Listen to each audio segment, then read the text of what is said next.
नमस्कार, नमो नारायण भक्तों, स्वागत है आप सभी का। आइए हम सभी आज जानेंगे कि ज्योतिया जीवित पुत्रिका व्रत कब है, कब करना चाहिए, 24 तारीख या 25 तारीख। भक्तों, जो भी मैं बताऊंगा शास्त्र प्रमाण के साथ में बताऊंगा, क्योंकि अभी लोगों के मन में ज्योतिया व्रत को लेकर के बहुत सारी भ्रांति भी फैलाई जा रही है। कुछ लोग 24 को बता रहे हैं, कुछ लोग 25 को बता रहे हैं। तो शास्त्र क्या बोलता है भक्तों? ऐसा कहा गया है, कभी भी ज्योतिया का व्रत सप्तमी युक्त अष्टमी में नहीं किया जाता है। यह व्रत वृद्धि तिथि में भी नहीं किया जाता है। यह व्रत शुद्ध अष्टमी में किया जाता है। तो 24 सितंबर 2024 मंगलवार को दोपहर 12:38 पर अष्टमी तिथि प्रारंभ हो रही है। 25 सितंबर 2024 बुधवार को 12:10 पर अष्टमी तिथि पूर्ण हो रही है। तो उदया तिथि के अनुसार यह अष्टमी तिथि का जो व्रत है वह 25 सितंबर को ही करना है। भक्तों, पूरा वीडियो देखिए, मैं बताऊंगा कि सरगही कब खाना चाहिए, व्रत का पारण कैसे करें, जीवित पुत्रिका व्रत में सील चियारिन को भोग कैसे लगावें, बाल कब धोएं, यह सब विधि विधान पूर्वक विस्तृत जानकारी इस वीडियो में आप सभी माताएं बहनों को प्राप्त होगा। तो आप सभी अंत तक यह वीडियो अवश्य देखें। तो माताएं बहनें जीवित पुत्रिका व्रत करने वाली है, उन्हें मैं प्रणाम करता हूं। यह बहुत कठिन व्रत है, सबसे कठिन व्रत जीवित पुत्रिका का व्रत माना गया है। जो स्त्री यह जीवित पुत्रिका व्रत करती है उसके संतान के ऊपर कोई संकट नहीं आता है, उसका संतान की दस दिशाओं से रक्षा होती है। इतनी बड़ी महिमा है इस व्रत की। यह जीवित पुत्रिका व्रत जो है वह 25 सितंबर बुधवार को है। 24 सितंबर मंगलवार को सरगही खाना होता है। रात्रि में उठ करके सभी माताएं बहनें सरगही खाती है। इस दिन बाल धोया जाता है। तो मंगलवार को बाल आप सभी माताएं बहनों को धोना है। सभी माताएं बहनों को मंगलवार को सरगही खाने से पहले अपना बाल धो करके स्नान करना है। सभी माताएं बहनों को मंगलवार को 24 सितंबर मंगलवार के दिन अपना बाल धोना है। बाल धोने के लिए ऐसा बताया गया है कि तिल के पत्ते से बाल धोती हैं महिलाएं। तिल के पत्ते से सभी माताओं बहनों को अपना बाल धोना चाहिए। जो ग्रामीण प्रदेश में रहती हैं उन्हें तो तिल का पत्ता मिल सकता है, पर जो शहरी प्रदेश में रहती हैं उन माताएं बहनों को तिल का पत्ता मिलना संभव नहीं है। उन्हें सफेद तिल जल के साथ में माथे में लगा करके बाल धो लेना चाहिए। 24 तारीख मंगलवार को नहाए खाए है, सरगही है। इस दिन 24 तारीख को कभी भी बासी भोजन, ठंडा भोजन न करें। दोनों टाइम सुबह और शाम जो भी माताएं व्रत रखती है उन्हें यह गर्म भोजन ही करना है, ठंडा और बासी भोजन न करें। नहाए खाए के दिन, सरगही के दिन प्याज, लहसुन, गाजर, मूली, बैगन की सब्जी इत्यादि तामसी भोजन नहीं करना चाहिए। गर्म भोजन बनाएं और गर्म भोजन ही खाएं, ऐसा नियम है। बहुत कुछ जगहों पर नहाए खाए सरगही के दिन घर में पुआ, पूड़ी, पकवान इत्यादि बनाते हैं बच्चों के लिए। तो आपके परंपरा में यदि पकवान बनता है तो अपने घर पकवान बनाइए, पर वह बच्चों को, परिवार के अन्य लोगों को खिला दीजिए। आप सभी माताएं बहनों को सामान्य भोजन ही करना चाहिए। सरगही खाने से पहले सरपुतिया, तोरई की सब्जी, 2 पूड़ी, दही चिवड़ा भी रख सकती हैं। ले करके एक बर्तन में ढक करके रख दिया जाता है और सरगही खाने से पहले छत के ऊपर अथवा ऊंचे स्थान में ले जा करके यह पूड़ी, सब्जी, दही चिवड़ा इत्यादि बिखेर दिया जाता है। यह जो है वह चील और सियारिन का भोजन होता है।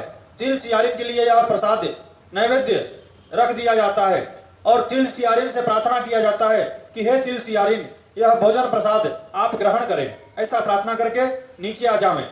फिर सरगही खाना चाहिए। सरगही में ऋतु फल, रसदार फल खाना चाहिए, क्योंकि अन्न में नमक होता है और अन्न खाने के बाद बहुत ज़्यादा प्यास लगता है। इसलिए सभी माताएं बहनों को रसदार फल खाना चाहिए ताकि आपका गला न सूखे, आपको बारंबार प्यास न लगे। सरगही में फल खाना चाहिए। अब 25 तारीख को ब्रह्म मुहूर्त में जग जाना चाहिए। इस दिन ब्रश से मुंह नहीं धोया जाता है। इस दिन दातुन से भी मुंह नहीं धोते हैं।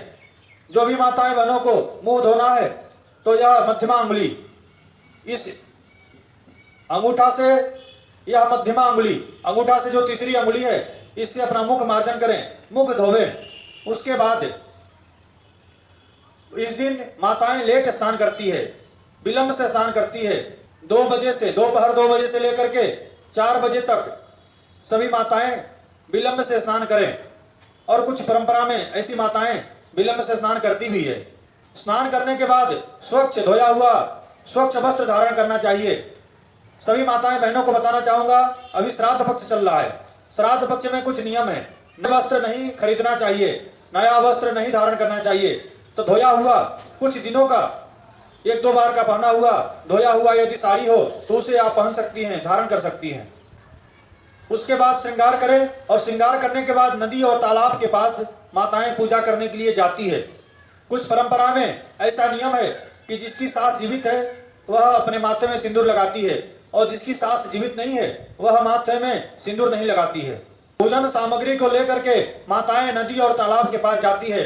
पूजन सामग्री में है रोली, चंदन, चावल, फूल, धूप, दीप, नैवेद्य, फल, प्रसाद, मिठाई, पीला सरसों, पीला सिंदूर इत्यादि लेकर के माताएं नदी तालाब के पास जाती है। जो शहर में रहती है नदी तालाब के पास नहीं जा सके, उन्हें नदी तालाब जैसा कुछ आकृति बना करके भी पूजा करना चाहिए। नदी तालाब के पास में जाकर के माताएं वहां पर एक स्थान को साफ करके वहां पर कुसा को गाड़ देती है। जो कुसा होता है वह जीमूत वाहन का प्रतीक माना जाता है। उसके बाद उसके कुसा के आसपास में साफ करके वहां अरियार और बरियार के पौधे को भी माताएं गाड़ देती है। अरियार और बरियार का पौधा आता है, ग्रामीण प्रदेश में यह मिल जाता है। फिर उसके बाद बैठ करके वहां पर माताएं कथा सुनती है, भजन गाती है, गीत गाती है। उसके बाद पूजा करती है। पूजा करने के बाद पीला सिंदूर से अरियार और बरियार को तिलक लगाती है। पूजा करके अरियार बरियार को तिलक लगा करके माताएं अरियार बरियार को गले लगा करके अरियार बरियार से कहती है कि हे अरियार बरियार, भगवान श्री रामचंद्र जी से कह देना कि फलाने की माँ अपने पुत्र का नाम लेती है। जैसे किसी के पुत्र का नाम है मोहन तो बोलती है प्रभु रामचंद्र से कह देना कि मोहन की माँ ने ज्योतिया का व्रत रखा है, यह मेरा संदेश भगवान श्री राम तक पहुंचा देना। ऐसा सभी माताएं अरियार बरियार को कहती है। उसके बाद सभी सामग्री को लेकर के पूरे रास्ते में पीला सरसों छांटते हुए घर पर आती है। इसका यही भाव है कि उसका संदेश भगवान रामचंद्र तक पहुंच जावे और एक निशानी बन जावे कि किस घर से वह महिलाएं पूजा करने गई थी। घर पर आकर के पूरी रात, पूरे दिन, पूरी रात्रि निर्जला व्रत उपवास करती है। उसके बाद 26 तारीख को गुरुवार को पारण का नियम है। 26 तारीख गुरुवार को पारण, आइए उसका नियम जानते हैं। भक्तों, यह कुछ परंपरा में ऐसा नियम है कि बहुत सारी माताएं सूर्योदय के बाद भी विलंब से स्नान करती है। कारण क्या है कि जितने विलंब से व्रत का पारण होगा, जितने लेट व्रत का पारण महिलाएं करेगी, उसका व्रत उतना ही स्ट्रॉन्ग, पावरफुल माना जाएगा। इसे खर ज्योतिया कहा जाता है। यानी जितना तेज धूप निकले, जितने देर तक व्रत रखा जावे, वह व्रत बहुत ज़्यादा पावरफुल और फलदायी माना जाता है। कुछ माताएं ब्रह्म मुहूर्त में स्नान करके सूर्योदय के बाद पारण करती है पूजा करके। कुछ माताएं विलंब से 9 बजे, 10 बजे, 11 बजे, 12 बजे विलंब से स्नान करने के बाद स्वच्छ वस्त्र धारण करके फिर वही तालाब, नदी के पास जाती है, पूजन करती है। पूजन करने के बाद वह अपने घर आती है। घर आने से पहले माताएं अपने घर के दरवाजे के चौखट पर 7 घिउड़ा गील के पत्ते रख करके उसका पूजन करती है। उसके ऊपर दही, चिवड़ा, चावल चढ़ाती है और अपने मुख्य दरवाजे पर सिंदूर में घी मिलाकर अथवा तेल मिलाकर के अपने दरवाजे पर 7 तिलक करती है। जिनकी सास नहीं थी, जिन्होंने माथे में सिंदूर नहीं लगाया था, वह माथे में सिंदूर लगाती है। यहाँ पर एक ध्यान देने योग्य बात है भक्तों, जिनकी सास का गया जी में श्राद्ध हो चुका है, उन माताओं को ये चौखट का पूजन नहीं करना चाहिए। उन्हें सीधे अपने घर आ जाना चाहिए। सिंदूरा में से सिंदूर निकाल करके अपने माथे पर लगाना चाहिए। उसके बाद जो ज्योतिया का धागा होता है वह धागा को पहन लेना चाहिए। दान पुण्य करने के लिए वस्त्र, अन्न और दक्षिणा निकाल करके स्पर्श करके दान कर देना चाहिए। उसके बाद आइए पारण के नियम, पारण की विधि को जानते हैं। के नियम में ऐसा है कि बुधवार 25 सितंबर बुधवार को मूंग भिंगा करके रख देना चाहिए। 26 सितंबर गुरुवार को वह भिंगा हुआ मूंग, भिंगा हुआ साबुत 5 मूंग अपने हाथ पर लेकर के उसे गुड़ शक्कर अथवा चीनी के साथ में निगल जाना चाहिए। जिसके जितने पुत्र हैं, जितने बेटे हैं, उतने बार मूंग को निगलना है। अगर 3 बेटे हैं तो 5-5 दाना 3 बार निकले। 2 बेटे हैं। भक्तों, यह एक ऐसी परंपरा है कि जिनकी सास जीवित नहीं है उन्हें तो यह व्रत अवश्य करना चाहिए, क्योंकि जैसे नवविवाहिता स्त्री है, उसका विवाह हुआ, उसकी संतानें नहीं है और उसकी सास भी इस दुनिया में नहीं है, तो उसे यह व्रत अवश्य करना चाहिए, संतान हो या न हो। जिनको संतान न हो तो भी उन्हें यह व्रत अवश्य करना चाहिए, क्योंकि वह व्रत करती है तो उसके पति को और उसके देवर को यह व्रत का फल प्राप्त होता है।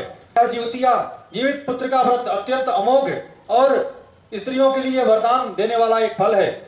जो भी स्त्रियां यह जीवित पुत्रिका का व्रत करती है उसके संतान की रक्षा होती है। इसलिए पहले के समय में कोई संतान संकट से बच जाता था, कोई तालाब में डूब गया और उसकी मृत्यु नहीं होती थी तो लोग कहते थे कि इसकी माँ ने जिउतिया का व्रत किया है। कोई एक्सीडेंट में बच जाता था तो लोग यही कहते थे कि इसकी माँ ने जिउतिया का व्रत किया है। तो संकट से रक्षा करने वाला यह व्रत है जिउतिया, जीवित पुत्रिका का व्रत। यह व्रत बिहार में, झारखंड में, पूर्वी उत्तर प्रदेश में बहुत ज़्यादा किया जाता है। तो सभी माताएं बहनों को मैं प्रणाम करता हूं। अगर आपको मेरा वीडियो अच्छा लगे तो इस वीडियो को लाइक कीजिए। इस चैनल पर नए हैं तो इसे सब्सक्राइब कीजिए। आपको वीडियो शेयर करना चाहिए ताकि और भी माताएं तक यह वीडियो पहुंचे और उन्हें भी व्रत उपवास करने में एक सरलता मिले। अगला एक वीडियो होगा जीवित पुत्रिका व्रत कथा। आप सभी यह व्रत कथा भी अवश्य श्रवण करें। आप सभी को श्री हरि, आप सभी को नमो नारायण। ओम श्री मात्रे नमः।